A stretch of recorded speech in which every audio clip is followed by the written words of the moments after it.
మూడో రోజున వాళ్ళ తమ్ముడు చనిపోయాడు, రాజుగారి తమ్ముడు. మొత్తం ఆ పాడే గిడి అంతా రెడీ చేస్తున్నారు సమాధి కార్యక్రమానికి.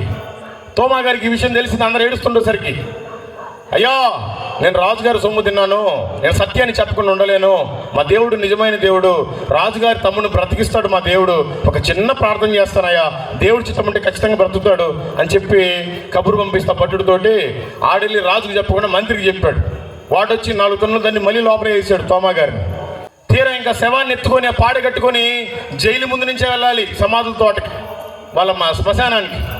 వెళ్ళేటప్పుడు రాజుగారు జైలు ముందుకు వచ్చినప్పుడు అంట తోమా గారు గట్టిగా అరుస్తున్నాడు, అయ్యా రాజుగారు, నేను మీ సొమ్ము చాలా తిన్నానయ్యా, నేను సత్యాన్ని చెప్పకుండా మీకు ఉండలేను, ఒక్క అవకాశం అయ్యా, నేను ప్రార్థన చేస్తాను, మా దేవుడు మీ తమ్ముడిని బ్రతికిస్తాడు అంటే ఆయన పశ్చాత్తాపంతో కూడిన అసలు ఏడుస్తూ ఆయన, అరే సరేరా ఒకసారి వాడిని తీసుకురమ్మని చెప్పి ప్రార్థన చేసి చివరిలో యేసు నామం అనంగానే టంగులు వేసి కూర్చున్నాడు ఆయన. అది మొదలుకొని మనకు సువార్త ప్రారంభమైంది. కేరళలో బొచ్చడి చర్చిలు, వేల చర్చిలు ఉన్నాయి, ప్రపంచ స్థాయికి తగినన్ని చర్చిలు ఉన్నాయి, రోమన్ క్యాథలిక్ చర్చిలు.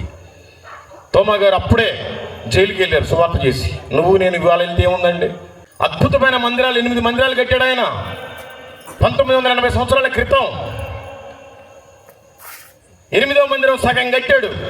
ఈ లోపల అయ్యా ఒక్కసారి మా ప్రాంతానికి వచ్చి సువార్త చెప్పాయని చెన్నై మైలాపూర్కి సంబంధించిన కొంతమంది వచ్చి తీసుకెళ్ళిపోయారు ఆయన.